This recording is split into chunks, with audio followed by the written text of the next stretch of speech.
Hello everyone. तो दोस्तों शुरू कर रहे हैं एक नई प्लेलिस्ट प्रोबेबिलिटी। काफ़ी इंपॉर्टेंट चैप्टर है बायनोमियल और पीएनसी। जिन्होंने अच्छे से पढ़ लिया उसको पढ़ने में बहुत मज़ा आएगा। ठीक है कि पीएनसी और बायनोमियल का कभी कभी इसमें यूज़ होता है, ठीक है, बट उनकी अंडरस्टैंडिंग काफ़ी काम में आएगी इस चैप्टर में। तो अगर वो प्लेलिस्ट आपने नहीं देखी तो पहले देख डालो। तो शुरू करते हैं प्रोबेबिलिटी। ठीक है, तो देखो एक डिफरेंट ब्रांच ऑफ मैथमेटिक्स है। ठीक है, बेसिकली इसमें क्या मेजर करने की बात कर रहे हैं अपन? Measurement of uncertainty. Measurement of uncertainty के कोई काम हो सकता है कि नहीं हो सकता, मैं पूरी तरह सर्टेन नहीं हूँ, तो उसमें अनसर्टेनिटी कितनी है, रिस्क कितना है, आप रिस्क भी लिख सकते हो इसके अंदर। Okay, measurement of risk. तो डेफिनेटली जैसे अलग अलग ब्रांचेस में हमारे पास ऑब्जेक्ट है, ऑपरेशंस है, तो यहाँ पे भी इसको मैथमेटिकली मॉडल करने के लिए ऑब्जेक्ट और ऑपरेशंस की आवश्यकता पड़ेगी। सो मेजरमेंट ऑफ रिस्क और अनसर्टेनिटी, तो उसमें हम बात किसी कर रहे होते हैं अकरेंस और नॉन अकरेंस ऑफ समथिंग।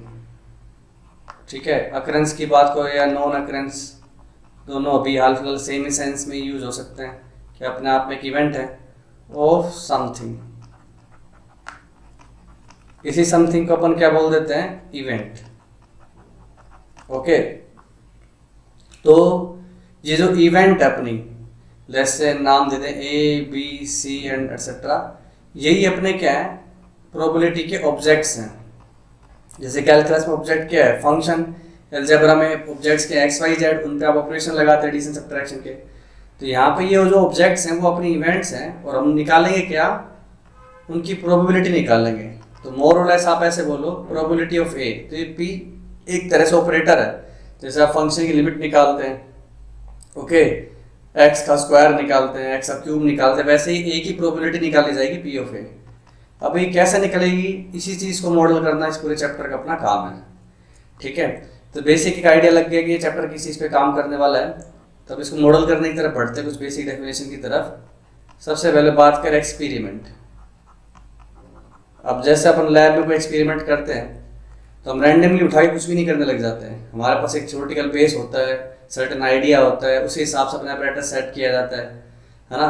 उसके बियॉन्ड अगर कुछ अचानक से हो जाता है जो मेरी एक्सपेक्टेशन में नहीं था, तो उसको आप एक्सीडेंटल डिस्कवरी बोलते हो, ये एडवेंचर हो गया कुछ क्लास में, उसको एक्सपेरिमेंट नहीं कहेंगे अपन।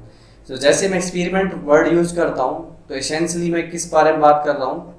एक ऐसी एक्टिविटी के बारे में बात कर रहा हूँ, activity which has defined, well defined, और अच्छा सा सेट कर देता हूँ, well defined outcomes, well defined outcomes और वेल डिफाइंड एक्सपेक्टेशंस। जैसे आप एक डाई को रोल करो, 1 to 6 तक ही आएगा, 7 तो उसमें होना नहीं है। ऑल तो क्या आएगा मैं श्योर नहीं हूँ कि 2 आएगा 3 आएगा, बट आएगा 1 से 6 के बीच में कुछ, 1 to 6 ही कुछ अकर होगा।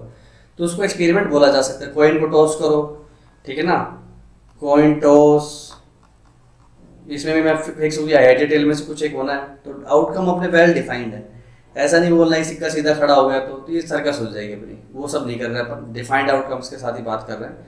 ठीक है, रोलिंग ए डाई एटसेट्रा, तो वो काफ़ी कुछ हो सकता है। बैग में कुछ आइटम्स, उसमें से कुछ निकाला जा रहा है, तो बैग का आइटम मेरे को पता है पहले से क्या क्या उसके अंदर, अब मेरे को एक आइटम निकालता हूँ तो वो कुछ भी हो सकता है, तो ये भी एक एक्सपेरिमेंट कहलाएगा।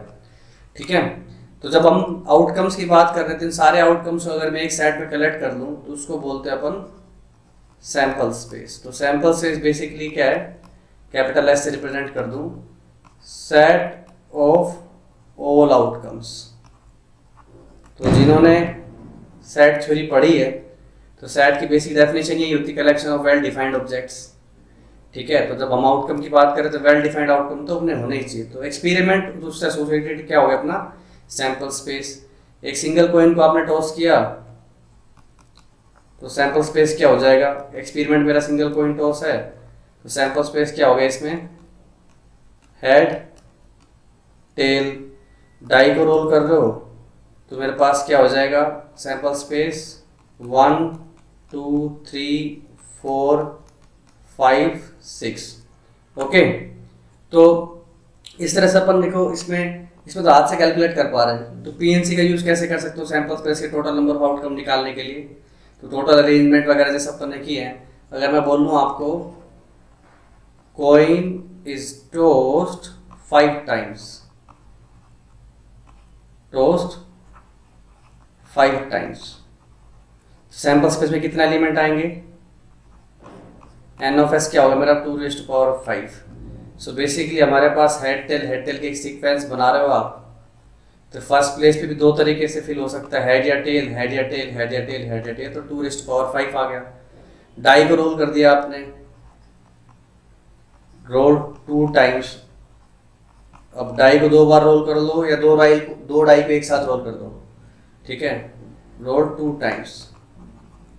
तो फिर मेरा नंबर ऑफ आउटकम्स कितने हो जाएंगे, 6 × 6 36। फर्स्ट टाइम में 6 वेज से आ सकता है आउटकम, सेकंड में भी 6 वेज से आ सकता है। तो फंडामेंटल प्रिंसिपल काउंटिंग पढ़ाई है पीएनसी में, 6 × 6 36 आउटकम हो गए अपने पास, ठीक है। अगर मैं बोलूँ कि 4 कार्ड्स ड्रॉन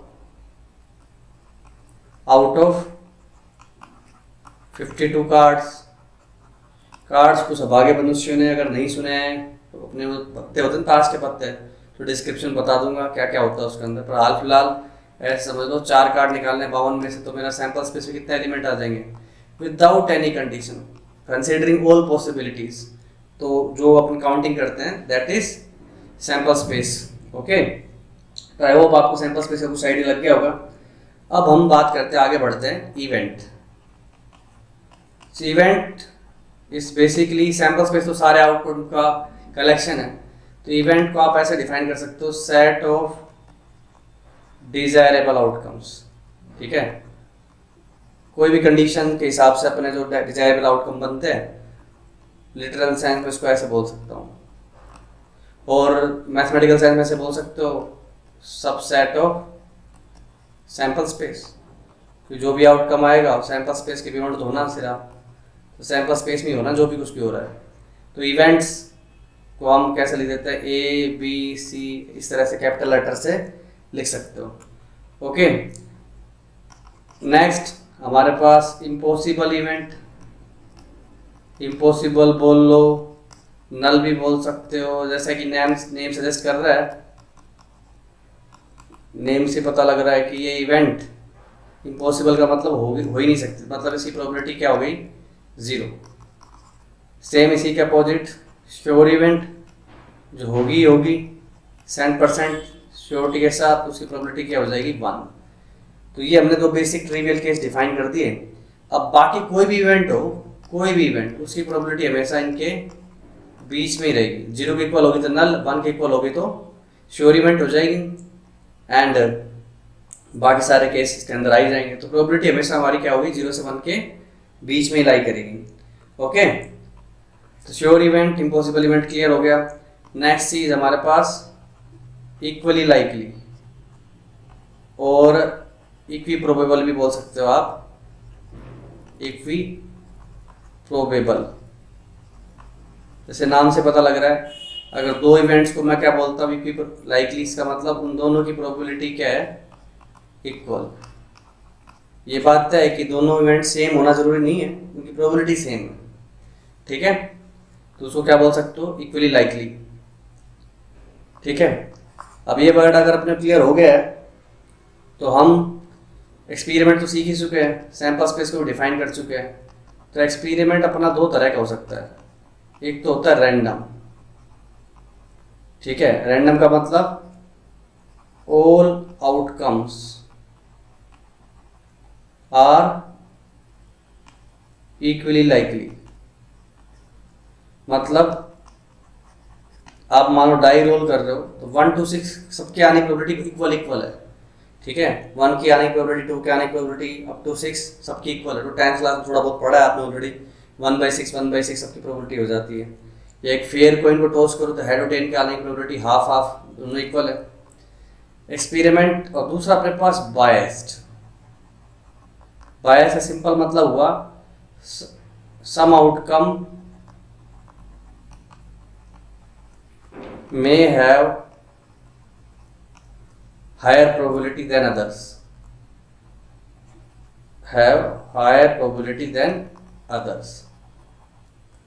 बेसिकली प्रोबेबिलिटी को पीपीटी लिखूंगा आपसे, देन अदर्स। जैसे कि मान लो आप डाई रोल कर रहे हो और किसी पर्सन के पास कोई ट्रिक है, किसी तरह से हम लोग इसको स्पेसिफिक तरह से पकड़ता है सो दैट के 6 आराम से ला सकता है, या फिर एक कॉइन है, हेड की साइड से कुछ ऐसा कर दिया कि वो thrice as likely as tails हो गए, मतलब हेड के आने की प्रोबेबिलिटी टेल को आने के मुकाबले 3 टाइम्स हो गई। Okay, so in that case वो एक्सपेरिमेंट क्या होगा, अपना बायस्ड एक्सपेरिमेंट हो गया। द एक्सपेरिमेंट इज बायस्ड और in favour of some particular outcomes than others. Okay, चलिए आगे बढ़ते हैं। ऐसे इवेंट को हम डिफाइन कर सकते हैं, ये 2 इंपॉर्टेंट वर्ड है, ध्यान समझेंगे। Mutually exclusive, mutually exclusive events. जैसे कि नाम से पता कर लग रहा है एक्सक्लूसिव, मतलब दोनों आपस में एक्सक्लूसिव, तो दोनों एक साथ में नहीं हो सकती। इसका मतलब अगर मैं ए और बी के बारे में कह रहा हूँ कि they are mutually exclusive, that means A and B can't occur in can't occur simultaneously in single trial. मतलब एक बार आप पॉइंट थ्रो करते हो तो हेड और टेल साथ में आ सकते हैं क्या? बिल्कुल नहीं आएंगे, तो दोनों आपस में क्या होगा, एक्सक्लूसिव। आपने डाई रोल की तो फिर इवन नंबर ऑड नंबर साथ में आ सकते हैं? बिल्कुल नहीं आ सकते। इवन आया तो पक्की बात ऑड तो नहीं होगा, तो साथ में कर नहीं हो सकती, इसको क्या बोलते हैं, म्यूचुअली एक्सक्लूसिव। तो सेट की लैंग्वेज में कैसे बोल सकता हूँ, जैसे कि हमने बोला सारे इवेंट सब सेट ही हैं, तो ये इंटरसेक्शन भी साथ में पॉसिबल ही नहीं थे, प्रोबेबिलिटी क्या होगी अपनी, नल। इनको म्यूचुअली एक्सक्लूसिव इवेंट्स को अपन डिसजॉइंट इवेंट्स भी बोल सकते हैं। सेट पे जैसे बोलते हैं डिसजॉइंट सबसेट्स जिनके इंटरसेक्शन 5 होता है, इस तरह से ए एंड बी को हम डिसजॉइंट इवेंट भी बोल सकते हैं। Next is mutually exhaustive. Okay, mutually exhaustive. Exhaustive का मतलब क्या हुआ, एग्जॉस्ट कर देना, खत्म कर देना। मतलब अगर मैं ए एंड बी को क्या बोल दूं, म्यूचुअली एग्जॉस्टिव, तो मतलब इन दोनों को कंसीडर करने के बाद सारे आउटकम खत्म हो जाएंगे, मतलब ये पूरे सैंपल स्पेस को स्पैन कर लेंगे। अतः ये बोला जा सकता है कि दोनों का यूनियन किसके बराबर हो जाएगा, सैंपल स्पेस का। The moment you see both the sets together, सारे के सारे आउटकम हमारे कंप्लीट हो जाते हैं। इसका मतलब P of A union B कितना हो गया अपने पास, 1। ठीक है, सो एक चीज आप समझ सकते हो कि 2 इवेंट साइमल्टेनियसली एक्सक्लूसिव भी हो सकती है, एग्जॉस्टिव भी हो सकती है। जैसे कॉइन को आपने अगर टॉस किया तो मैंने बोला हेड का आना और टेल का आना, तो आपस में म्यूचुअली एक्सक्लूसिव भी है, लेकिन अगर इन दोनों इवेंट के अगर आउटकम्स को अगर मिला दिया जाए तो डेफिनेटली पूरा सैंपल स्पेस कवर हो जाता है। सेम इवन नंबर का अकरेंस और ऑड नंबर का occurrence single throw of die के अंदर, तो उस केस में भी अपने पास क्या हो जाएगा, इवेंट्स एग्जॉस्टिव होंगे और एक्सक्लूसिव दोनों होंगे, तो एक साथ आकर हो रही हैं, तो उस केस में हम आराम से बोल सकते हैं कि भाई हमारा जो दोनों इवेंट एक्सक्लूसिव और एग्जॉस्टिव दोनों हैं, तो उनका यूनियन और इंटरसेक्शन दोनों पे कमेंट किया जा सकता है। ठीक है, तो हम ये बात तो हमेशा बोल सकते हो एक्सक्लूसिव इवेंट्स के बारे में, ठीक है, कि दोनों एक्सक्लूसिव विद इंटरसेक्शन तो उनका 0 है ही सही, तो उन दोनों की प्रोबेबिलिटी का सम,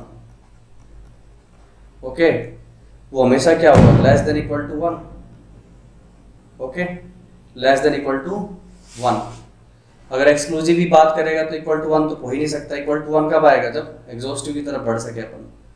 ठीक है, क्योंकि इंटरसेक्शन 0 हो गया ना हमारे पास, तो इस बात को आप गौर कर सकते हैं। एंड आगे बढ़ा जाए, सिंपल इवेंट्स या फिर elementary events. Okay, simple event elementary events का मतलब ये हो गया, इवेंट्स और subset having only one object. ठीक है, हैविंग ओनली वन ऑब्जेक्ट या वन एंट्री वन ऑब्जेक्ट। जैसे कि अगर आप एक डाई को रोल करो तो आपके पास 6 एलिमेंट्री इवेंट बनाए जा सकते हैं। Rolling a die, in that case E1 occurrence of 1, E2 occurrence of 2, E3 occurrence of 3, E4 occurrence of 4, E5 occurrence of 5, E5 occurrence of 5e6 occurrence of 6। इस तरह से हमारे पास 6 एलिमेंट्री इवेंट्स बनाए जा सकते हैं। अब एक चीज ऑब्जर्व कर सकते हो आप कि कोई भी दो एलिमेंट्री इवेंट को उठाओ पेयर वाइज, ये क्या है आपस में एग्जॉस्टिव, सो ये सब क्या है आपस में एक्सक्लूसिव, आपस में क्या है एक्सक्लूसिव टेकन पेयर वाइज, ठीक है। तो पेयर वाइज सबके सब क्या है एक्सक्लूसिव है। एंड अगर सबको मिला दो तो एग्जॉस्टिव, क्योंकि इनके बियॉन्ड सैंपल स्पेस होगा ही नहीं ना, सारे एलिमेंट्री इवेंट्स मिक्स कर दो, एग्जॉस्टिव टेकन ऑल टुगेदर। तो इन दोनों चीजों को अगर मिक्स कर लिया जाए तो हम आराम से बोल सकते हैं कि सबकी प्रोबेबिलिटीज का सम क्या होगा, probability of E1 probability of E2 plus plus plus probability of En। जैसे कि n आउटकम्स हमारे पास तो n एलिमेंट्री इवेंट्स बन जाएंगे, तो सबका सम क्या होगा 1। तो ये पहली काम की चीज आपने क्या सीख ली, probability of EI i is equal to 1 to n is equal to 1, ठीक है। तो इस चीज को दिमाग में डाल लेंगे, सारी एलिमेंट्री प्रोबेबिलिटीज का सम क्या होता है 1। ओके तो कोई प्रोबेबिलिटी डिस्ट्रीब्यूशन अगर आपको दे रखा है और बोला जा रहा है कि ये सब एलिमेंट्री इवेंट्स है, तो सबसे पहली चीज प्रोबेबिलिटी की वैल्यू सबके इंडिविजुअल वैल्यू 0 से 1 के बीच में होनी चाहिए। एंड अनदर थिंग सबका सम 1 के बराबर ही होना चाहिए। तो आप आइडेंटिफाई कर सकते हो, कुछ बेसिक क्वेश्चन दे रखे होते हैं प्रोबेबिलिटी डिस्ट्रीब्यूशन से रिलेटेड। अब देखो इन इवेंट्स पे बेस्ड 2-3 सिंपल क्वेश्चन करते हैं। मान लो A B C ये क्या अपनी पेयर वाइज एक्सक्लूसिव, जैसे मैंने को एक्सक्लूसिव बोला मतलब इनके पास क्या है अलग अलग एलिमेंट्स हैं, ठीक है। किसी में भी इंटरसेक्शन करके देखोगे तो कोई भी कॉमन एलिमेंट्स नहीं है। तो मतलब इन तीनों के एलिमेंट्स मिक्स करोगे तो तुम्हारे पास जो भी टोटल एलिमेंट्स मिलेंगे वो सैंपल स्पेस के अंदर अंदर ही बनेंगे। तो ये बात कहने में कोई बुराई नहीं है कि तीनों इवेंट्स की प्रोबेबिलिटी का जो सम है वो क्या है less than equal to 1। Obvious सी बात है क्योंकि म्यूचुअली एक्सक्लूसिव है ना तीनों तीनों पेयर वाइज, सो इंटरसेक्शन सबका 0 है ही, तो तीनों को मिला दोगे तो जो भी एलिमेंट बनेंगे सैंपल स्पेस के अंदर अंदर ही रहेंगे, ठीक है, जोड़ के ज़्यादा तो होने से रहे। और अपने गिवन है probability of A is equal to 1 plus 3p/3, probability of B is given as 1 minus p/2 and probability of C given as 1 minus 2p/2, 1 minus 4। so तीनों का सम किया 1 plus 3p/3, 1 minus p/4, 1 minus 2p/2। Okay तो ये जो चीज़ अपनी क्या है less than equal to 1, तो एलसीएम वगैरह ले लो, क्या दिख रहा है एलसीएम 12 दिख रहा है, तो हो गया 4 plus 12p, 3 minus 3p, 6 minus 12p less than 12।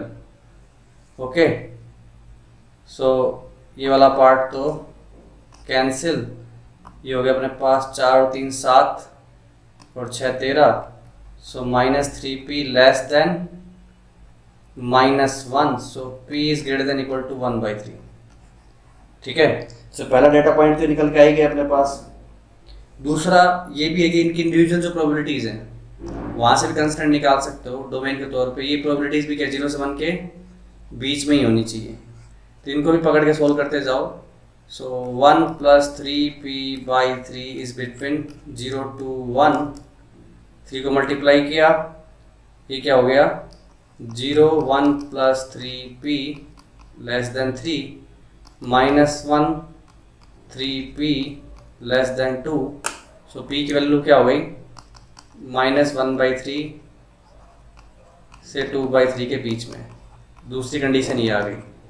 Okay next 1 minus p/4 ये भी क्या है 0 से 1 के बीच में, तो सीधा लिख सकता हूँ 4 से मल्टीप्लाई करूँगा और -1 को भी एडजस्ट करूँगा, तो ये क्या हो जाएगा मेरे पास -1 minus p less than equal to 3, minus adjust कर दूँ इनइक्वालिटी का साइन फ्लिप हो जाएगा -3। ओके तो ये एक चीज़ हो गई अपने पास। दूसरा ये लास्ट वाली क्या थी, 1 minus two P by two, 1 minus two P by two, ये भी 0 से 1 के बीच में। एक सिंपल सा सवाल इवेंट से रिलेटेड। तो ये क्या हो गया, 0 1 minus two P less than 2, 1 को एडजस्ट कर दिया और माइनस से मल्टीप्लाई भी कर देता हूँ, तो ये क्या हो जाएगा 1 greater than equal to 2p greater than equal to 1 minus 1। तो 2 से डिवाइड कर दूँ तो p की वैल्यू क्या हो गई, हाफ से लेके माइनस हाफ के बीच में। ठीक है, अब इन चारों कंडीशंस को क्लब कर लेते हैं, वैल्यू देख लेते कहाँ से कहाँ जा रही। तो ये भाई बोल रहा है कि 1/3 से ज़्यादा होनी चाहिए और ये कह रहा है 2/3 से कम, यहाँ पे आ रहा है हाफ से भी कम। ठीक है, 1 से छोटी -3 से बड़ी, ये तो कोई काम की है ही नहीं अपने। सो बेसिकली देखा जाए ओवरऑल तो 1/3 से आगे, एक बोल रहा है 2/3 के पीछे और दूसरा बोल रहा है कि हाफ के भी पीछे। ठीक है, तो सबका इंटरसेक्शन लोगे तो 1/3 से 1/2 आ जाती पी की वैल्यू। सो पी क्या हो गया अपना 1/3 से 1/2। ओके, पी की वैल्यू असाइन कर दी अपन ने। तो इस तरह से यूज किया जा सकता है। और थोड़ा सोचा जाए तो मान लो मेरे पास 4 इवेंट्स हैं, A B C D, elementary events हैं। चारों क्या हैं, एलिमेंट्री इवेंट्स हैं, ऑल पॉसिबल एलिमेंट्री इवेंट्स। ठीक है, ऑल पॉसिबल का मतलब सब पेयर वाइज एक्सक्लूसिव हैं और सबके सब ऑल टुगेदर एग्जॉस्टिव हैं। तो अपने को पता है कि सबकी प्रोबेबिलिटी का सम क्या होगा, 1 होगा। अभी देखा था, अपने को बोला जा रहा है कि जो प्रोबेबिलिटी जो ए इवेंट है ठीक है, A is twice as likely as B. Twice as likely as B का मतलब बी से उसकी प्रोबेबिलिटी डबल है, बी और सी की प्रोबेबिलिटी बराबर दे रखी है, एंड जो सी है वो twice as likely as D. तो सबकी इंडिविजुअल प्रोबेबिलिटीज क्या होंगी वो बतानी है अपने को। तब देखो, अगर इसको मैं के मान लूँ तो पी सी क्या हो गया 2k, ये दोनों बराबर है, और पी क्या हो गया 4k। सबका सम क्या हो गया, ए की 4k, बी की 2k, सी की भी 2k और डी की k, ये 1। तो टोटल कितना होगा मेरे पास 9k is equal to 1। So k की वैल्यू आ गई 1/9। ओके, तो इंडिविजुअल प्रोबेबिलिटीज क्या होगी अपनी, a की 4/9, बी की और सी की तो सेम ही है। ओके, 2/9 एंड डी की कितनी होगी अपनी 1/9। ठीक है, तो क्या बोल सकते हैं इस एक्सपेरिमेंट के बारे में। चारों एलिमेंट्री इवेंट्स है ए बी सी डी, अगर तो देखो प्रोबेबिलिटीज तो इनकी इक्वल है नहीं चारों की चारों। तो ये कैसा एक्सपेरिमेंट है, बायस एक्सपेरिमेंट है, और ये रैंडम एक्सपेरिमेंट तो कतई नहीं है। और बी और सी क्या है, इक्वली लाइकली इवेंट्स हैं। तो ये हमने कुछ डेफिनेशंस देखी, उस पर बेस सिंपल सवाल देखे। अभी इन पे कुछ टर्मिनोलॉजी को क्लियर करने के लिए सवाल लगाओ, फिर अपन आगे बढ़ते हैं। तो चलिए, हमने बेसिक डेफिनेशन तो सीख ली, अब आगे बढ़ते हैं प्रोबेबिलिटी को कैलकुलेट कैसे करेंगे। तो इसके लिए 2 अप्रोच है। पहले अप्रोच है काफ़ी एलिमेंट्री क्लासिकल अप्रोच। ठीक है, बिल्कुल बेसिक है, जो 10th क्लास में ऑलरेडी सीखी हुई है आपने, क्लासिकल अप्रोच। ठीक है, वो सिंपली क्या बोलती है कि probability of A is equal to number of favourable case, ऐसे ही पढ़ा था आपने 10th क्लास में, upon number of total case, number of total case. ठीक है, मतलब एन ऑफ ए सबसेट पे कितने एलिमेंट है और पूरे सैंपल स्पेस पे कितने एलिमेंट है। बिल्कुल सिंपल सी बात है। ठीक है, तो ये आपने करते हैं, जैसे अगर आप मान लो सिंगल टॉस कर रहे हो कॉइन का, single toss of coin, toss of fair coin. अभी यहाँ पे फेयर होना ज़रूरी है, क्यों ज़रूरी इसकी बात करेंगे अभी अपन। तो प्रोबेबिलिटी ऑफ हेड क्या होगी मेरे पास, favourable case divide by total case. Probability of tail क्या हो गई, अब एक कॉइन बायस्ड होगा तो आपसे लिख पाओगे क्या, बिल्कुल लिख पाओगे। इसलिए इसके अपने एक लिमिटेशन है, और लिमिटेशन क्या है कि ये सिर्फ और सिर्फ रैंडम एक्सपेरिमेंट में ही वैलिड है, valid for random experiments only. ठीक है, बायस एक्सपेरिमेंट्स पे इसको नहीं लगा सकते। आपने डाई रोल की, ठीक है, rolling a die, single die roll की, मैंने बोला इवन नंबर का अकरेंस, ये अपनी क्या है, इवन नंबर, तो आपने फटाक से लिख दिया probability of A, even number हो गया 2 4 6, टोटल केस हो गया 1 to 6, तो 3/6 प्रोबेबिलिटी होगी हाफ। लेकिन ये कब लिख पाए, जब तुम्हारी डाई क्या थे, फेयर डाई थी, मेरे पास कोई ट्रिक नहीं है रोल करने की, तब आप ऐसा कर पा रहे हो, ठीक है। अदरवाइज तो ये क्या होता, डाई इधर उधर हो जाती, तो फिर हम जैसे कि अगर 6 के आने की प्रोबेबिलिटी अगर थोड़ी ज़्यादा हो जाए तो इवन नंबर आने की प्रोबेबिलिटी ऑटोमेटिकली क्या हो जाएगी, हाफ से ज़्यादा हो जाएगी। तो इस चीज़ को भी हम कैलकुलेट कर सकते हैं दूसरी अप्रोच से, जिसको एग्जीक्यूटिव अप्रोच बोलते हैं, उस पर चर्चा करेंगे। पर मोर लेस क्लासिकल अप्रोच में आपको क्या करना है, फेवरेबल केस को काउंट करना है divided by total number of case. Basic PNC का यूज भी सीखेंगे इसके अंदर, तो थोड़ी रिवाइज भी हो जाएगी। तो चलिए कुछ क्वेश्चन करते हैं। चलो पहला सवाल लेते हैं, 2 डाइस आर रोल्ड, ठीक है। अपने को पता 2 डाइस को अगर एक साथ रोल करें तो 36 आउटकम आते हैं।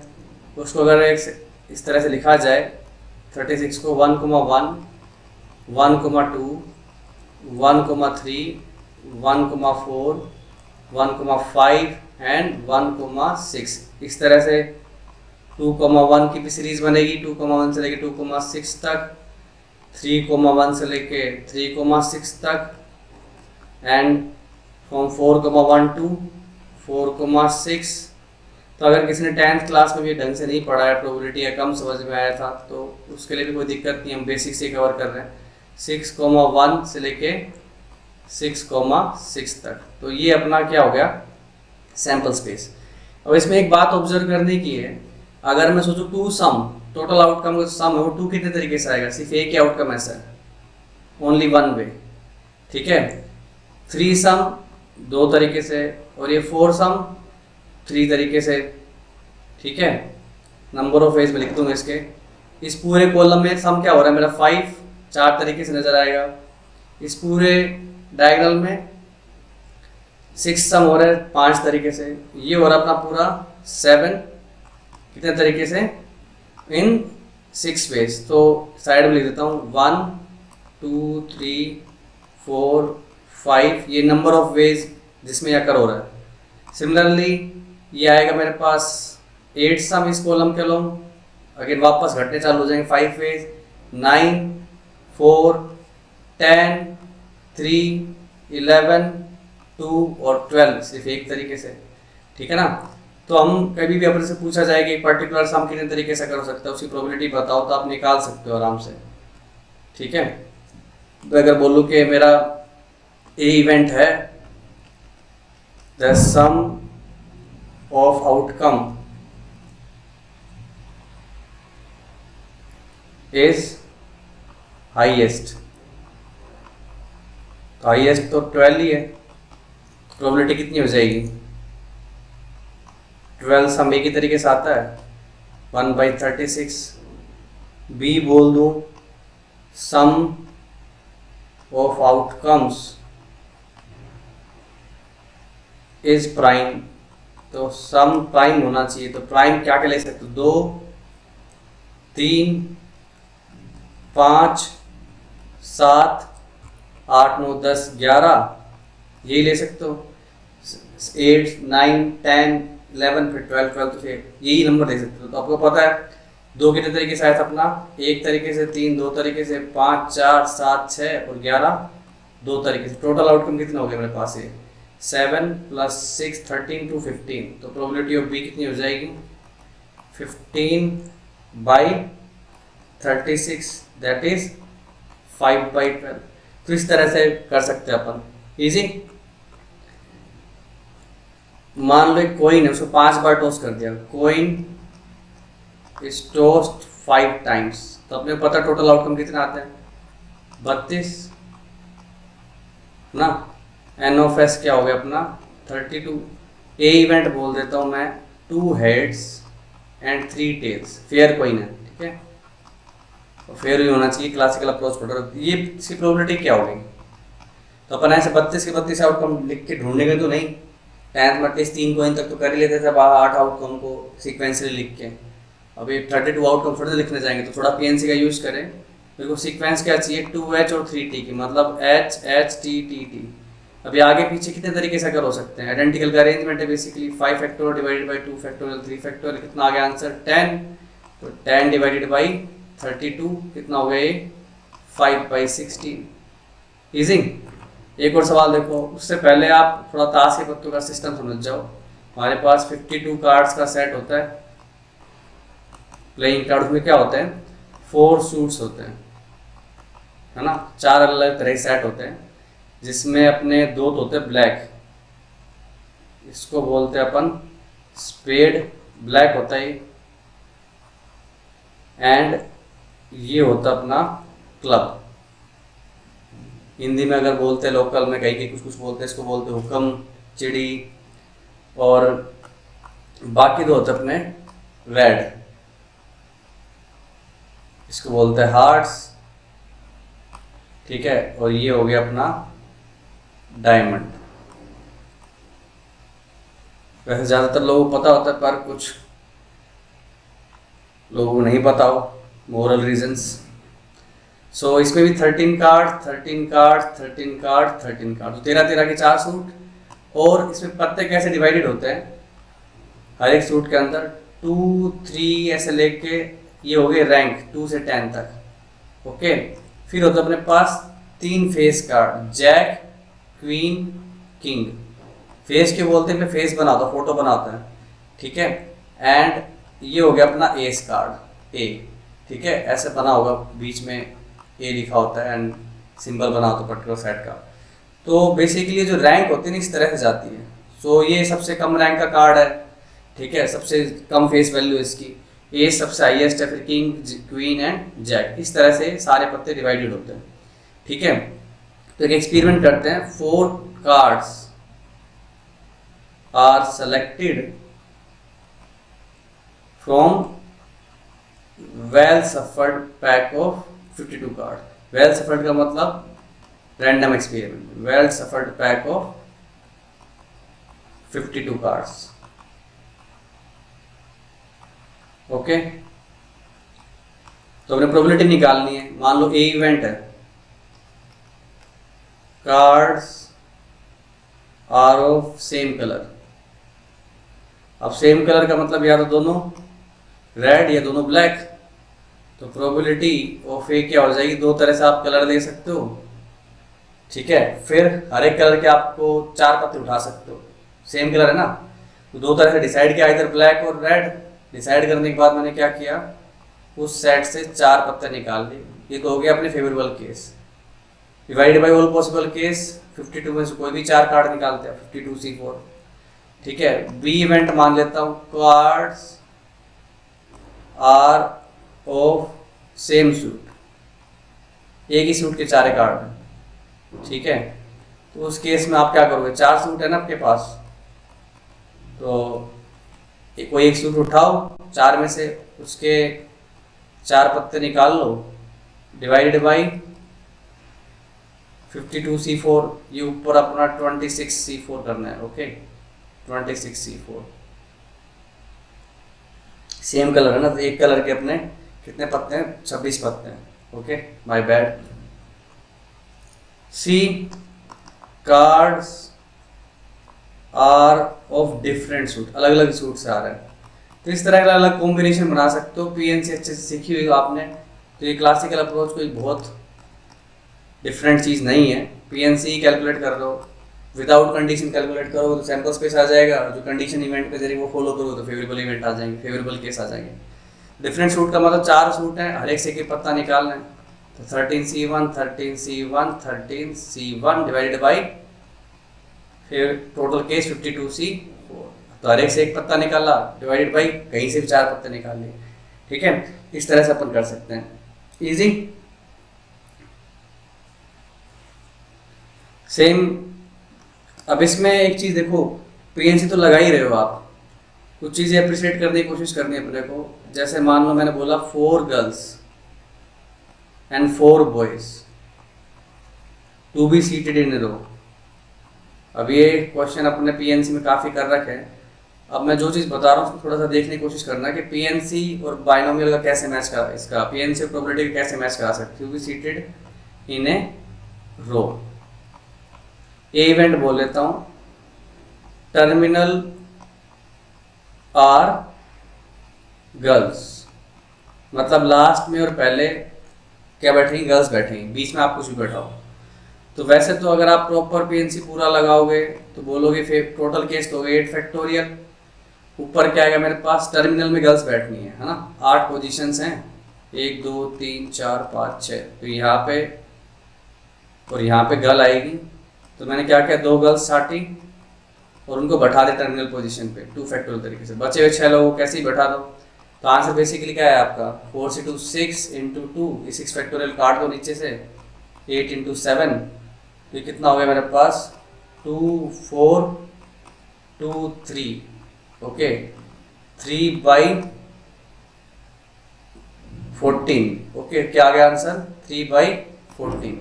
अब इसमें देखो प्रोबेबिलिटी का एस्पेक्ट कैसे यूज कर सकते हैं। देखो बीच में तो कुछ भी हो सकता है, इन सीट पे तो कुछ भी हो सकता है, यहाँ पे तो अभी रैंडमनेस बनी हुई ना। मैं बस इस इवेंट को अगर घुमा दूँ कि बस ये क्या बोल रहे हैं, टर्मिनल पे गर्ल्स आनी चाहिए, तो फेवरेबल केस क्या हो गया, टर्मिनल पे गर्ल्स, टोटल केस क्या होते हैं, टर्मिनल पे कुछ भी है। तो इस इवेंट की प्रोबेबिलिटी को ऐसे भी कर सकता था कि टर्मिनल पे क्या आ रही है, गर्ल्स आ रही है, ठीक है, तो टर्मिनल पे कौन आनी चाहिए, गर्ल्स, 2 गर्ल्स छाटी, और टोटल केस कोई भी 2 बंदे हो सकते थे, तो सीधा सीधा अपन इस तरह से भी कर सकते थे इसको, ठीक है ना, टर्मिनल पे गर्ल्स आए अपॉन कोई भी आए, तो ये क्या हो गया, 4 से 2 6, 8 से 2 कितना हो गया मेरे पास, 4 इंटू 7, तो ये भी क्या आ गया, 3/14, ओके। इस तरह से अपने को सोचना चाहिए कि प्रोबेबिलिटी में पीएनसी को किस तरह से यूज कर सकते हैं। तो अगर पूरा पूरा केस बनाओगे तो थोड़ा सा ये जो एक्सप्रेशन है ना अपनी थोड़ी सी क्लमजी दिख सकती है, पर थोड़ा दिमाग लगाओ तो इस तरह से क्लीन भी किया जा सकता है बिना पूरा अरेंजमेंट सोचे हुए। अब एक सवाल और कराता हूँ तो और अप्रिशिएट कर पाओ इस चीज़ को। मान लो 12 कार्ड्स हैं, ओके, नंबर्ड फ्रॉम 1 to 12, ठीक है, 1 से 12 तक इनको नंबर किया हुआ है, टू बी गिवन, दोनों तरीके से करके दिखाऊंगा आपको, पीएनसी से भी और उससे भी, 2 3 पर्सन इक्वली।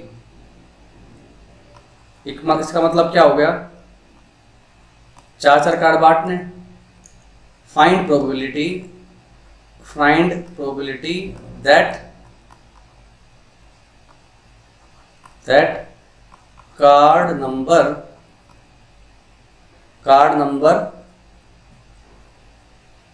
2 and 3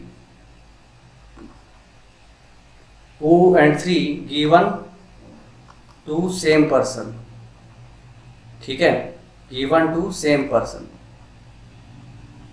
दोनों कार्ड एक ही बंदे के पास चले जाए तो फिर प्रोबेबिलिटी क्या आएगी।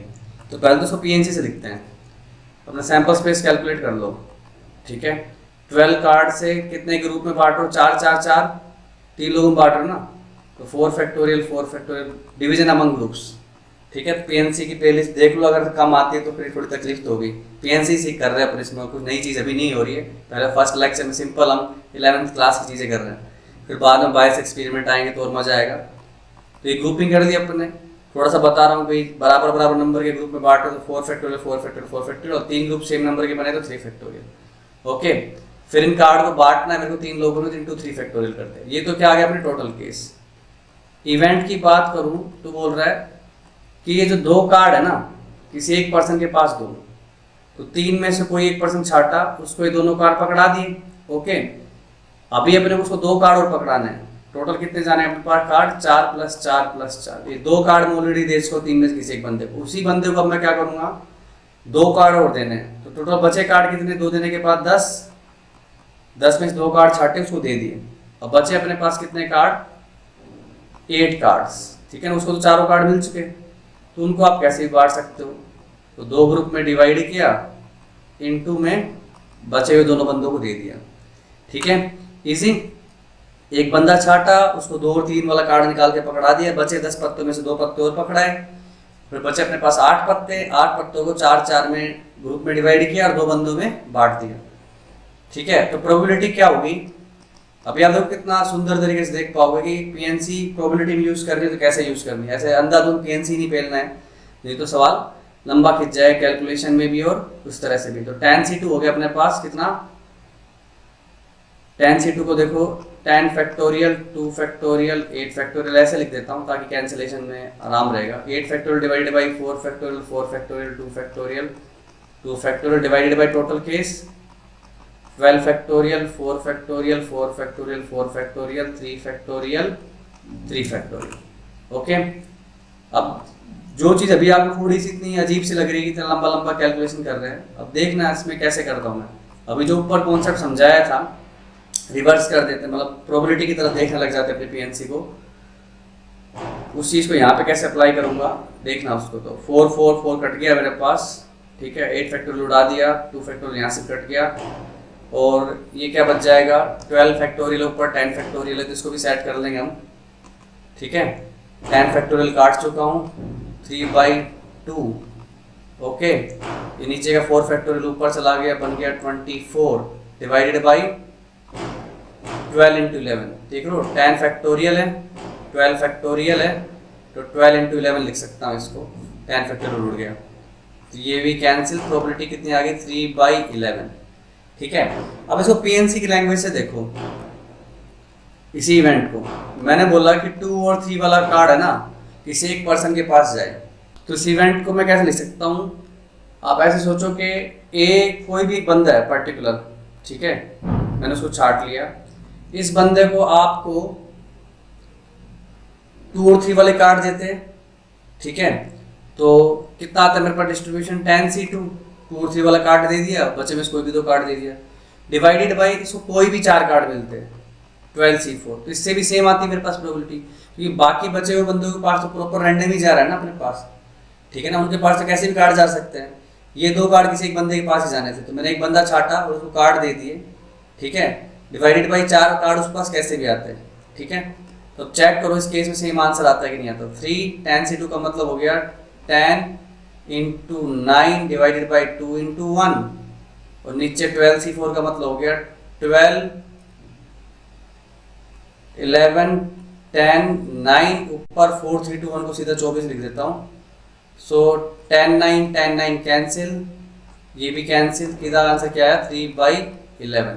तो देखा आपने, पूरा मैंने कोई डिवीजन अमंग ग्रुप वगैरह कुछ नहीं किया, सीधे सीधा क्या देखा कि उस बंदे को 2 और 3 वाले कार्ड मिले, उसके साथ डिस्ट्रीब्यूशन अपॉन उसके पास कैसे भी कार्ड जाते हैं, इस तरह से पीएनसी का यूज़ करना चाहिए, ठीक है। तो करना भी है पीएनसी तो ऐसे ही यूज़ करना है, थोड़ा सा प्रैक्टिस की बात है, अदरवाइज कहीं फंस जाओ तो प्रॉपर लगा दो, कोई बुराई नहीं है उसके अंदर, थोड़ा सोचने वाली बात है, ठीक है।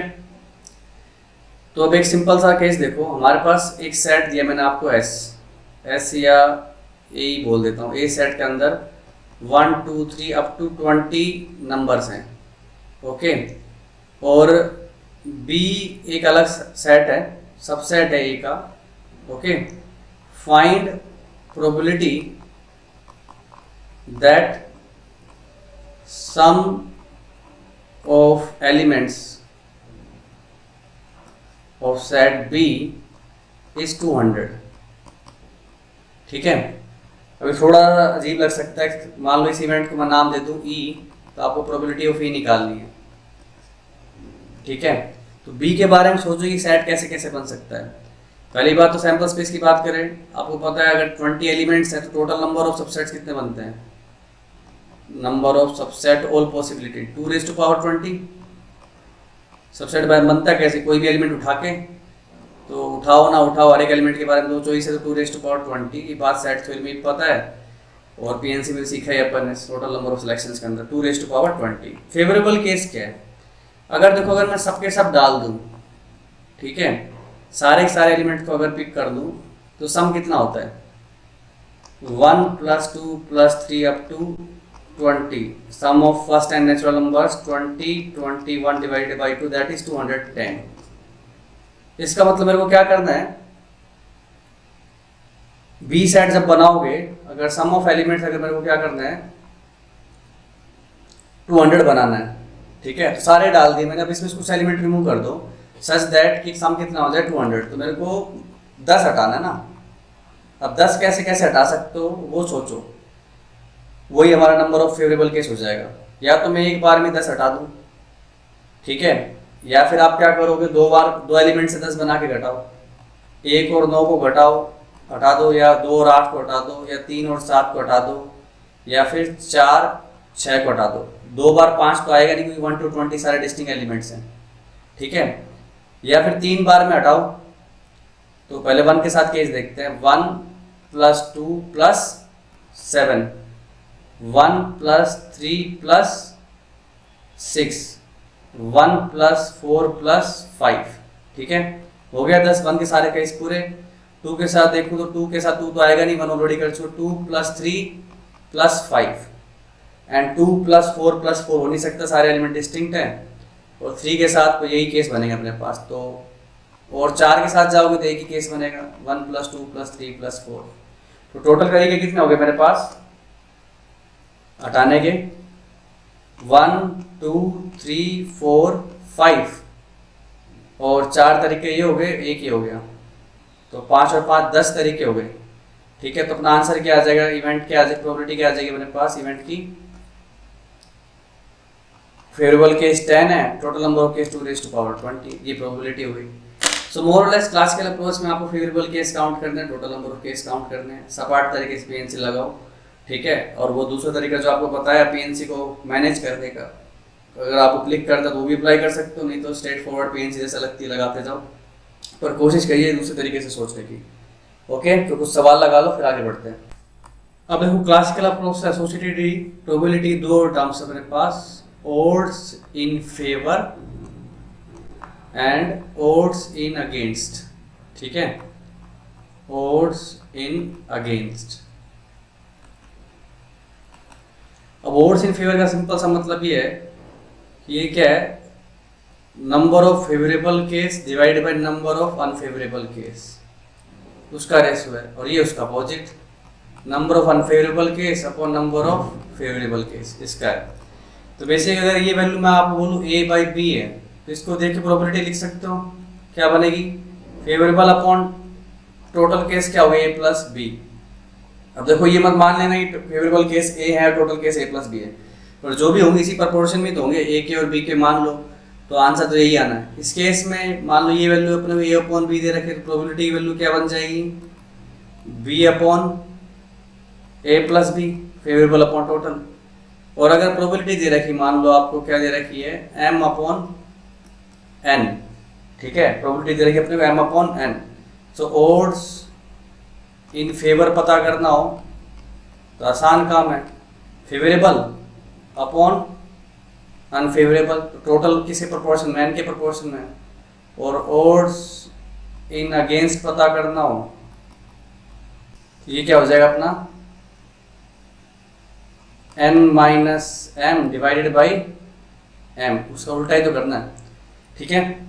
तो बेसिक टर्म अपने को पता लग गई, तो सवाल वैसे ही हैं, बस थोड़ा सा टर्म्स अलग हैं।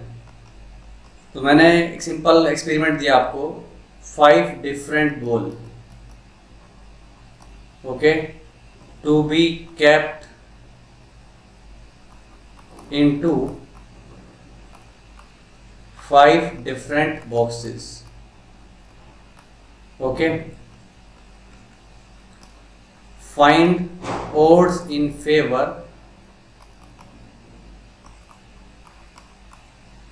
such that exactly 2 boxes remain empty, exactly 2 boxes remain empty। तो लेने के बाद ये है कि आपको ये 5 बॉल 3 डब्बों में डालनी है, ठीक है। सो टोटल केस की अगर बात करूं तो कैसे भी डाल सकते थे, तो एक बॉल के लिए 5 चॉइस है, तो 5 बॉल के लिए कितना हो जाएगा मेरे पास, 5⁵5। और फेवरेबल केस की अगर बात करूं तो 5 बॉलों को 3 डब्बों में डालना है। तो ये एक चीज़ अपने पीएनसी में बहुत क्लासिक प्रॉब्लम के तौर पे देखी हुई है कि 5 different ball to be kept into 3 different boxes, 150 answer आया था।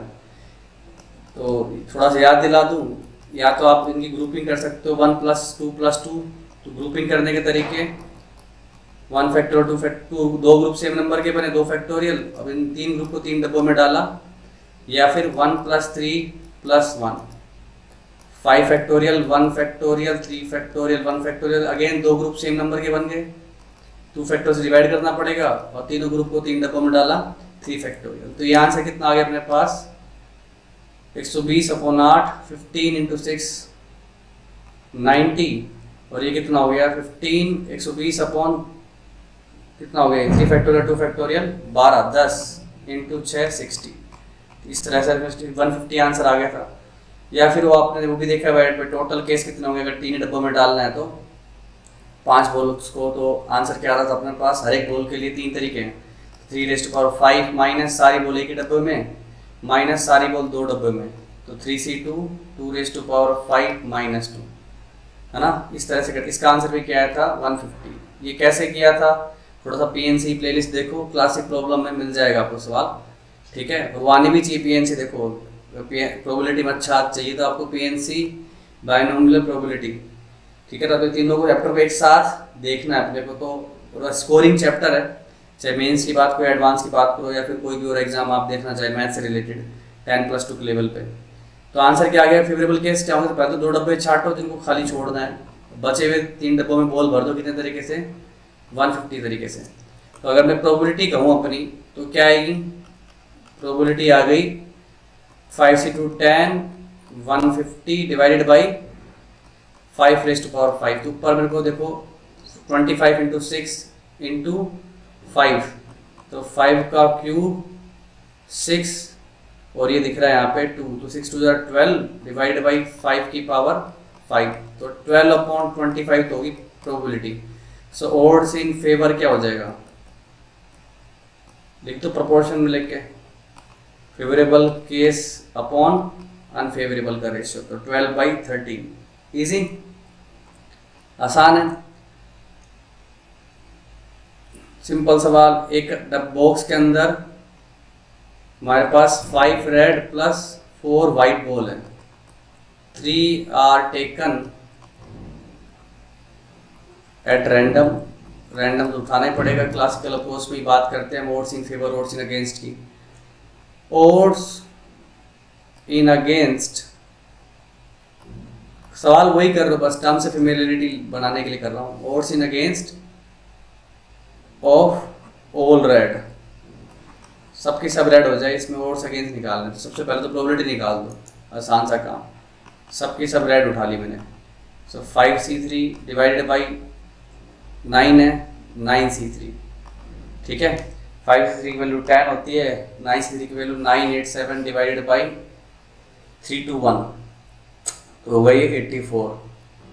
तो आंसर आ गया अपना 5/42।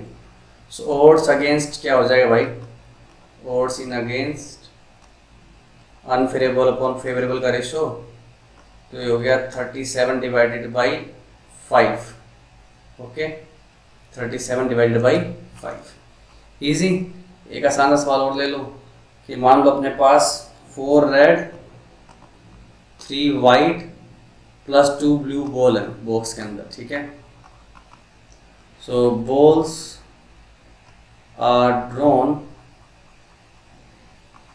1 by 1 without replacement. Without replacement का सिंपल सा मीनिंग है कि आप निकालने के बाद वापस नहीं डालोगे, ठीक है। Find probability that balls of same color occur in succession, मतलब red red red red red लगाता रहे, blue blue blue white white white, चाहे कहीं पे भी आए पर एक सक्सेशन में आए, इन सक्सेशन। तो पहले तो यार तो इस सक्सेशन का जो सीक्वेंस है, अब देखो टोटल केस तो आप बेसिकली आप ऐसे मान लो कि भाई हमारे पास ये जो नंबर ऑफ बॉल मेरे पास कितनी होगी 4 7 और 2 9, 9 बॉल की सीक्वेंस कैसी भी हो सकती है, तो 9 फैक्टोरियल टोटल केस हो गए। और फेवरेबल केस अगर निकालने हैं तो मेरे को कहना है कि भाई रेड ब्लू और वाइट ये सीक्वेंस जो है 3 फैक्टोरियल तरीके से सेट की जा सकती है, ठीक है। Red red red, white white white, blue blue blue, मतलब सेम कलर की बॉल एक साथ आ रही है, तो ये स्ट्रिंग मेथड हो गया सिंपल पीएनसी वाला।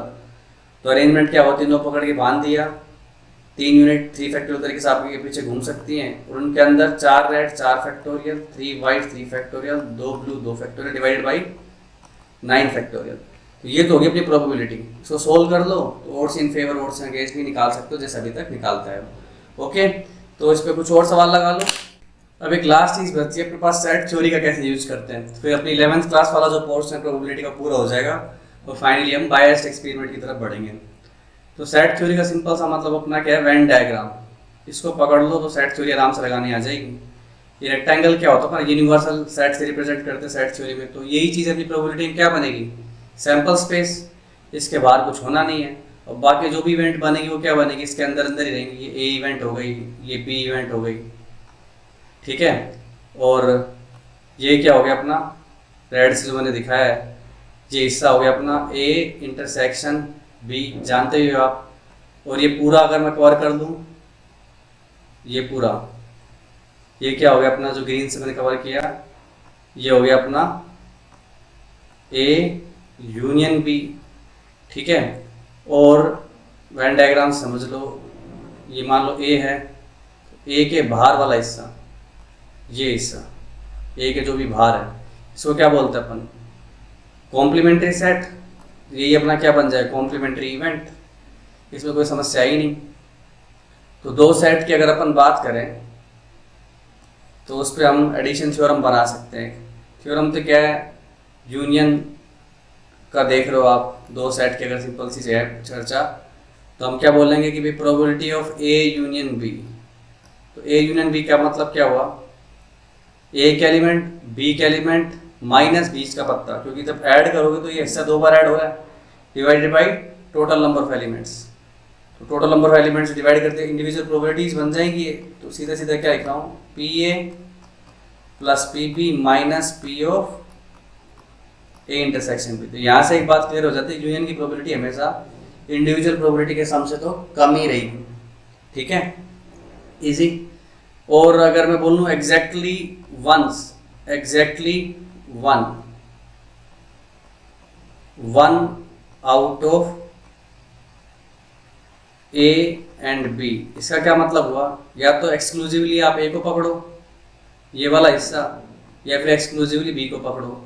इसका मतलब अगर आप दोनों को ऐड कर देते हो तो आपने बीच का हिस्सा 2 बार ऐड किया था, दोनों बार हटाना पड़ेगा। यूनियन में तो आपको कम से कम एक बार तो लेना ही होता है, यहाँ पे दोनों बार हटाना पड़ेगा, ठीक है। सेम ऐसे ही डिमॉर्गन लॉ होते सेट थ्योरी के अंदर, उनका भी अच्छा खासा यूज आता है। मेन तो चीज़ है कि अपन लैंग्वेज वाइज पकड़ो। यूनियन का मतलब क्या होता है, at least one out of A and B. Intersection का मतलब बोथ ए एंड बी, बाकी आप देख ही रहे हो। तो डिमॉर्गन लॉ का मतलब क्या हुआ, याद होगा आपको, जब हम इंडिविजुअल पे लगाते हैं तो बीच का साइन फ्लिप हो जाता है, ए बार यूनियन बी बार, और ए यूनियन बी का होल बार करोगे तो अलग अलग करोगे तो बीच का साइन फ्लिप। ये तो इसका याद रखने का तरीका हो गया, बाकी समझना चाहे तो समझ भी सकते हैं। कोई चीज़ यूनियन में नहीं गई मतलब दोनों सेट में ही नहीं है, क्योंकि एक में भी होती तो यूनियन में चली जाती। दोनों में नहीं होने का मतलब neither in A nor in B, intersection में नहीं है, इसका मतलब वो या तो ए में नहीं है या फिर बी में नहीं है, पक्का किसी एक में तो नहीं है, हो सकता दोनों में ही नहीं हो पर कम से कम एक सेट में तो नहीं है। उसी चीज़ को आप लैंग्वेज में कन्वर्ट करोगे तो दिख जाएगा, at least one not belonging to either A और बी। तो नॉट ए नॉट बी, ठीक है, या तो कम से कम ए के बाहर है या फिर बी के बाहर है, तो इंटरसेक्शन में जाने से रही, ओके। और दोनों के ही बाहर है तो यूनियन में नहीं जाएगी। तो ये अपने पास काफ़ी काम आते हैं, क्योंकि आपको अगर ये वाली प्रोबेबिलिटी निकालनी इधर ए नॉर बी, तो उसको इस तरह से लिख सकते हो, और ए यूनियन बी का होल बार कॉम्प्लीमेंट्री इवेंट क्या होते हैं, 1 minus P A union B लिख लोगे। और ये निकालना आता है अपने को कैसे, इसका यूज करके। ये तो 2 सेट की बात थी। 3 सेट की बात हो तो वेन डायग्राम से देखो, वेन डायग्राम देखो कभी अपने को ड्रॉ करना पड़े तो छोटे से बड़े की तरफ ड्रॉ करते हैं। सबसे पहले सबसे छोटा हिस्सा, सबसे छोटा हिस्सा मतलब कौन सा, ये तीनों में जो है, फिर इंटरसेक्शन, पेयर वाइज इंटरसेक्शन, फिर इंडिविजुअल। तो ये 3 सेट अपने पास, 3 सेट में अगर ऑपरेशन देखूं और मैं लिखना चाह रहा हूँ A union B union C, तो ये क्या बनेगी, तीनों को एक एक करके जोड़ दिया। वैसे इसी चीज़ को मैंने प्रिंसिपल ऑफ इंक्लूजन एक्सक्लूजन करके पीएनसी में भी डिस्कस किया है। तो ऑब्वियसली बात है, बीच के लिए आपने दो दो बार ऐड किए हैं तो मेरे को एक एक बार तो हटाना ही पड़ेगा। तो दो एक एक का सम, तो दो दो का सब्ट्रैक्शन, फिर तीनों का सम। तो ये चार सेट भी वैसे ऑल्टरनेट प्लस माइनस चलते रहते हैं। 3 तक ही बात कर रहा हूँ। चार से ज़्यादा के लिए इंक्लूजन एक्सक्लूजन प्रिंसिपल में पीएनसी में मैंने डिस्कस कर लिया है। आप चाहें तो प्लेलिस्ट का लिंक दिया हुआ डिस्क्रिप्शन में, देख सकते हैं जाके। ठीक है, तो ये बेसिक सेट को अप्लाई करने की बात हुई। सिंपल कुछ क्वेश्चंस करते हैं तो और क्लैरिटी आएगी। सवाल है, in a box there are 8 nuts and 10 bolts। और एक्स्ट्रा इन्फॉर्मेशन दे रखी अपने को, half of the nuts and bolts are rusted if an item is randomly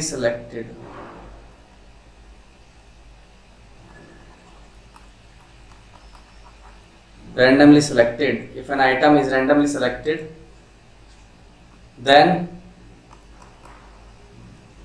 find its probability of being either rusted or nut। या तो ये नट हो या फिर रस्टेड हो। वैसे नट बोल्ट किसको नहीं पता हो तो पता करने की जरूरत भी नहीं है, अपने वर्ड से मतलब है। ऐसे कि जो होता है ना, कई बार कार वगैरह में देखा होगा आपने, थ्रेडिंग होती है, इसको बोलते हैं नट। तो इसमें जो कसा जाता है ना, इस तरह का हेक्सागोनल पीस होता है, उसको बोलते हैं ये बोल्ट और ये नट। ठीक है, नट और बोल्ट। ठीक है, जो भी है बता दिया आपकी इन्फॉर्मेशन के लिए, कोई रेलेवेंस नहीं है इसका, सवाल में नहीं भी पता तो कर सकते हो। तो बेसिकली मैं बोलूँ, जो आइटम है, ए इवेंट बोल दो तुम्हारा वो नट है, बी इवेंट बोल दो कि वो रस्टेड है।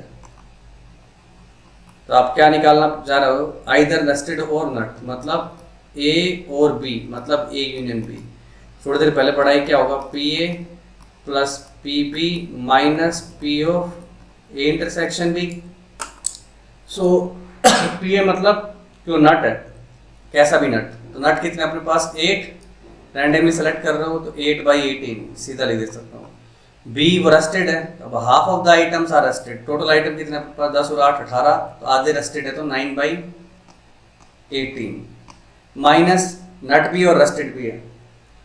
तो नट और रस्टेड है दोनों काम, मतलब 4 आइटम, टोटल 8 नट है, उसमें आधे रस्टेड है तो 4/18। तो आंसर कितना आ गया भैया, 9 और 8 17 माइनस 4 13/18, 13/18। ये मेरा आंसर आ गया। इजी। कुछ और सवाल देख लो थोड़ा सा ऑपरेशन से रिलेटेड। मेरे को यूनियन की वैल्यू दे रखी है 0.6, ओके। इंटरसेक्शन की वैल्यू दे रखी है 0.2 और पूछ रहा है मेरे को P A bar plus P B bar निकालो। आपको पता पी ए बार का मतलब 1 minus P A, P B bar का मतलब 1 माइनस पी बी। तो बेसिकली मेरे को 2 minus P A plus P B निकालना है। तो P A plus P B कहाँ से पता लगेगा, यहाँ से। P of A union B क्या होता है,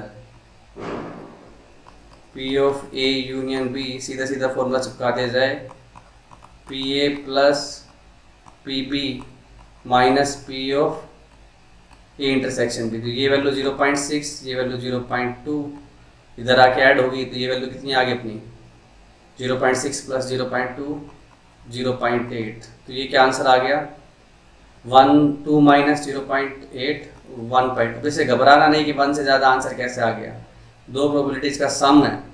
ऑब्वियसली बात वो दोनों आपस में एक्सक्लूसिव नहीं है, तभी आंसर 1 से ज़्यादा है, क्योंकि कुछ ना कुछ घटना भी है इसमें से। ओके, तो ऐसे घबराना नहीं है, तभी से फॉर्मूला लगाओ, जो आंसर आ रहा है उसको एक्सेप्ट करो। थोड़ा बहुत सोचना जरूर चाहिए, आर्ग्यूमेंट होना चाहिए आपके पास कि कैसे हो रहा है, अंधाधुंध भी नहीं चल रहा है। तो ए यूनियन बी की वैल्यू दे रखी है आपको 3/4, पी ए बार की वैल्यू दे रखी है आपको 2/3। आपसे पूछा जा रहा है probability of A intersection A bar intersection B निकालो, basically B but not A. इसको वेन डायग्राम से सोचो तो क्या होता है, ये ए ये बी, तो बी का होना चाहिए पर ए का नहीं चाहिए मेरे को, मतलब एक्सक्लूसिवली एक बी की बात कर रहा हूँ। तो ये प्रोबेबिलिटी क्या होगी, पी बी माइनस पत्ती हटा दो इंटरसेक्शन, तो ये फॉर्मेट चाहिए ना आपको। अब वो पी ए बार दे रखी है 2/3, ठीक है। तो पी ए बार 2/3 है, तो पी ए की वैल्यू कितनी है भाई 1/3। तो थोड़ा सा जो इन्फॉर्मेशन देखिए दे रखी है उसको थोड़ा सा इधर उधर करते हैं। ए यूनियन बी होता है अपना P A plus P B minus P of A intersection B. तो ये पूरा हिस्सा पता करना है, तो कोई दिक्कत नहीं। ये 3/4 दे रखा है, ये 1/3 दे रखा है, ये पता करना है। तो ये क्या हो जाएगा 3/4 माइनस 1/3 कितना हो गया भाई 9 माइनस 4 5/12। इजी। तो ऑपरेशन में बेस्ड थे। 2 वर्ड प्रॉब्लम और देखो, फिर ये अपना काम ठीक ठाक हो जाएगा, फिर आप सवाल लगा सकते हैं। ओके, तो अपने पास देखो in a city there are 3 clubs. In a city there are 3 clubs, ठीक है। लोगों के पास के मल्टीपल क्लब्स की मेंबरशिप भी होती है, किसी क्लब में कौन सी फैसिलिटी है, किसी क्लब में कौन सी फैसिलिटी, तो ज़्यादा पैसे तो आप ले सकते हो।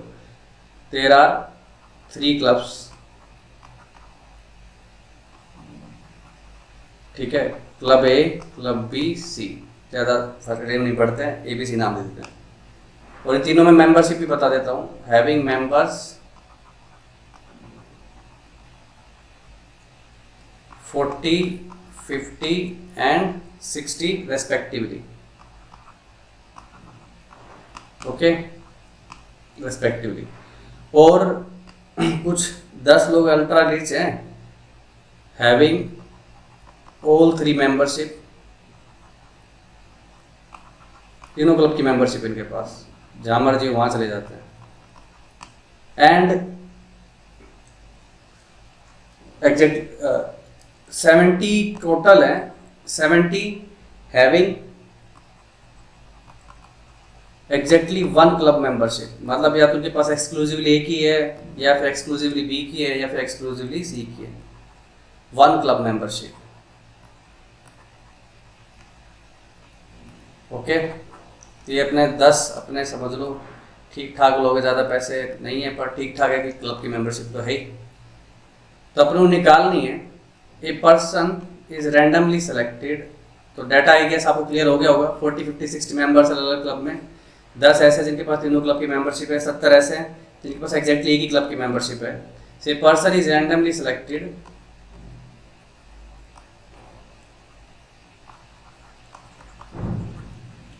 find probability that the person has membership of exactly 2 clubs, exactly 2 clubs, okay. अब इसको थोड़ा सा वेन डायग्राम की हेल्प लेनी पड़ेगी। तो पहले वेन डायग्राम समझते हैं कि क्वेश्चन में शो क्या करना चाह रहा है, गिवन क्या है। हमारे पास 3 क्लब की बात हो रही है, club A, club B and club C, okay. 3 बंदे ऐसे हैं जिनके पास सारे क्लब की मेंबरशिप है, तो यहाँ 10 लिख सकता हूँ, क्लब ए, बी एंड सी, ठीक है। पूरा अगर ए की चर्चा करो तो वो हमारा हो जाता है 40 मेंबर्स पूरा बी के गोले में, 50 मेंबर पूरे सी के गोले में, 60 मेंबर्स, ठीक है। 70 ऐसे हैं जो इनके पास एग्जैक्टली एक मेंबरशिप है, या तो ए एक्सक्लूसिव या बी एक्सक्लूसिव या सी एक्सक्लूसिव। तो उनको अगर मैं दिखाना चाहूँ तो इंडिविजुअली तो कैसे डिस्ट्रीब्यूटेड है पता नहीं, तो मैं मान लेता हूँ वेरिएबल एक्स वाई, एक्सक्लूसिव का एरिया यही होता है, A only B only. So basically 70 जो है ये X plus Y plus Z की वैल्यू है, ओके। और आपको जो पता करना है काम की चीज़ वो पता करनी, ये एग्जैक्टली 2 वाला नंबर कितना है। ये अगर पता लग जाएगा टोटल नंबर मैं निकाल लूँगा, क्योंकि total number basically total membership ये चीज़ है। तो 10 पता है, x plus Y plus Z की वैल्यू 70 है, और ये जो मैंने शेड किया एरिया, ये भी अगर पता लग जाए, टोटल नंबर भी पता लग जाएगा, फेवरेबल पेस भी पता लग जाएगा। तो इसको लिख लेते हैं। मान लो यहाँ पे मान लो कितने हैं p, ओके, यहाँ पे स्मॉल q, यहाँ पे स्मॉल r। सो कुछ इक्वेशन बनाई जा सकते हैं पढ़ के इसको, कि x plus p, x plus p plus q plus 10, ये 40 दे रखा आपको, okay, and z plus q plus r plus 10, ये मेरे को दे रखा है 60 c के members, and y plus p plus r plus 10, ये दे रखा है मेरे को कितना 50 b के मेंबर्स। तीनों इक्वेशंस को अगर ऐड कर दिया जाए तो आप देखोगे कि x plus Y plus Z, p plus Q plus R, p plus R, तो twice of p plus Q plus R plus 10 10 10 30, ठीक, इसके बराबर हो गया मेरे पास 60 40 100 150 के इक्वल। और x plus Y plus Z की वैल्यू मेरे को दे रखी है 70। ये वो बंदे हैं जिनके पास एक ही मेंबरशिप है। सो ये कितना हो गया 70 प्लस 30 100, उधर गया 50, तो p plus Q plus R की वैल्यू कितनी आ गई, जो कि मेरे को चाहिए थी एग्जैक्टली 2 मेंबर्स वाला है 25। तो ऐसे वेन डायग्राम का यूज कर सकते हो 25। तो प्रोबेबिलिटी क्या हो जाएगी अपनी, मान लो अपनी ये इवेंट है जिसमें बंदा छाटता हूँ, उसके पास एग्जैक्टली 2 क्लब की मेंबरशिप है, तो favourable case 25 divided by total case कितने हो गए, अकेले वाले 70, 2 वाले 25 और तीनों मेंबरशिप वाले 10, तो टोटल हो गए मेरे पास 105। सोल्व कर लो 5/21, ये प्रोबेबिलिटी आ जाएगी अपनी। इजी, आसान सवाल था। चलिए एक सवाल और देखते हैं।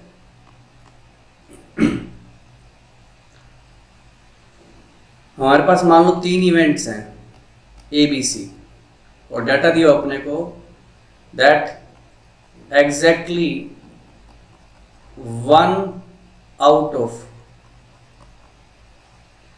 A and B occurs with probability 1 minus A, exactly 1 out of B and C occurs with probability 1 minus 2A, and exactly 1 out of C and A occur with probability 1 minus A, and all together simultaneously occur।